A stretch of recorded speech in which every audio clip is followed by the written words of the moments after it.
Welcome to the Partnernomics Partnering Foundations course. Our mission is to make strategic partnering become a core competency for every client. Join the exciting conversations in our collaboration platform after this topical video.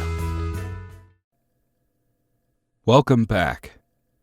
In our previous video, I shared a fictitious business simulation named Brewing Up Partnerships that included a company, Wild Child Brewing. I will use this fun simulation to highlight the business growth flowchart and, more specifically, describe how growth engines are identified and ultimately executed as part of an organization's strategic planning process. The executive team at Wild Child identified two potential growth engines. The first growth engine idea was to add a food delivery service to their innovative tapped-out software application. The second growth engine idea was to create and launch a formal referral partnering program. The next step in the business growth flowchart is to answer how your team should evaluate and execute its growth engine ideas.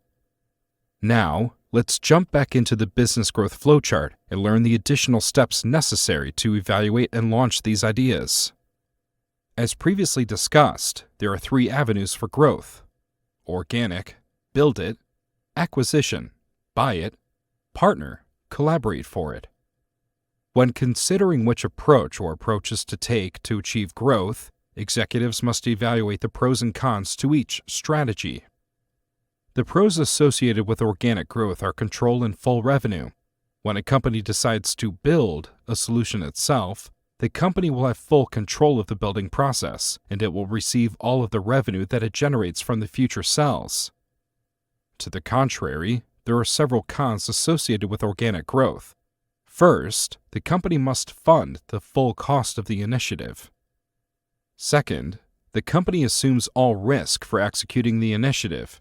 Third, the process will be slower because the full solution must be built, tested, and launched into the market with only using your company's resources.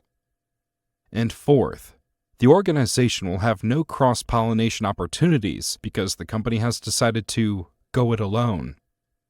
Cross-pollination is the opportunity to have employees work with outside industry experts who can offer their unique experiences and share their valuable knowledge.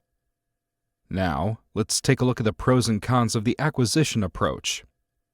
When comparing back to the organic approach, the pros associated with an acquisition are speed, control, obtaining all revenue, and cross-pollination. The first attribute is speed. Acquisitions can allow organizations to more quickly obtain assets and capabilities than building from the ground up. Control. Acquisitions allow organizations to have full control over the resources they acquire. All revenue. Organizations are able to retain 100% of the revenue that is generated from the acquired company's assets. And finally, cross-pollination. Organizations that acquire another company also obtain the new employees that ideally bring new perspectives, ideas, and know-how that add value to the organization. If the two companies have well-aligned cultures, a multiplier effect should be realized. There are two main cons that are associated with acquisitions. They are cost and risk. From a cost perspective, the acquisition strategy requires the company to bear the full cost of the acquired organization. When the economy is strong, sale prices of companies are typically set at a premium, which puts even more financial pressure on the purchasing company to create a positive return on their investment. Risk. Acquisitions are high-risk moves because the cost is always guaranteed, but the future sales revenue never is. Acquisitions require the blending of cultures and assets, which is never easy. Now, let's discuss the partnering approach. When compared to the organic route, partnering has four key pros. They are speed, cost, risk, and cross-pollination. Faster. Partnerships allow companies to fast-track an innovation by collaborating with industry experts who have the needed resources, know-how, and capabilities. Share cost. Partnering allows organizations to share in the total cost to develop and/or deliver an innovation to the market. Share risk. Innovation is a messy, risky proposition for companies to engage. This is why most organizations avoid it.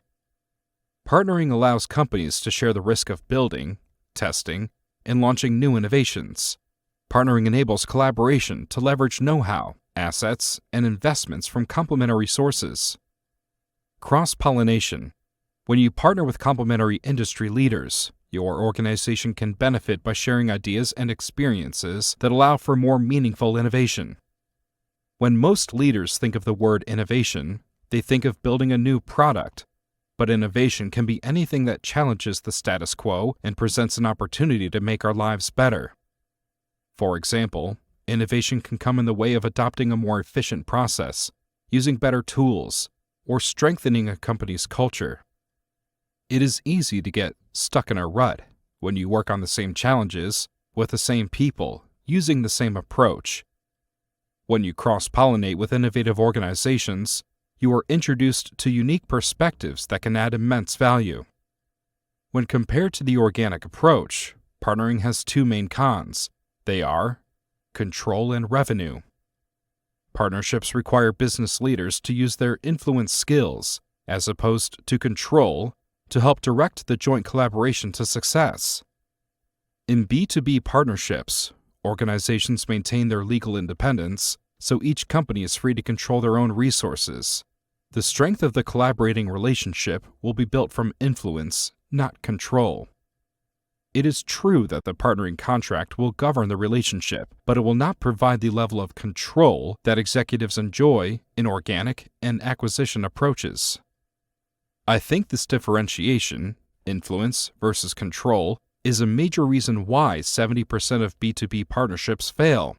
Simply put, most organizational executives do not have the leadership skills to adequately influence positive outcomes from partnerships.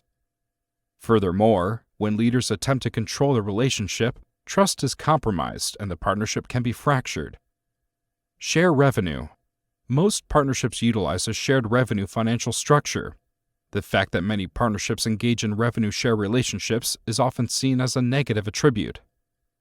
After all, the organic and acquisition routes to growth allow companies to retain 100% of the revenue that is generated. With that said, I believe good partnerships grow the size of the pie, so both companies are made better by working together. Wouldn't you agree it is better to receive 50% of a dollar than 100% of a quarter? Good partnerships grow the size of the pie and they increase their collective market penetration. This compounding effect results in the proverbial 1 + 1 = 3 equation. This brings us to the end of this topic. In this video, I continue to explain the elements of the business growth flowchart. More specifically, I discussed the pros and cons of the three avenues for growth: organic, acquisition, and partnering. As we get to the end of the flowchart, we must decide which of these routes or which combinations will give us the greatest opportunity for success. In our next video, I will use our simulation case, Brewing Up Partnerships, to show how Wild Child Brewing finalized the business growth flowchart and describe the future steps the company took to execute its growth engine strategies. I hope you enjoyed the content from this topic. I am looking forward to seeing you in the next video. Thank you for participating in the Partnernomics Partnering Foundations course. Click the link below to join the exciting conversations happening in our collaboration platform.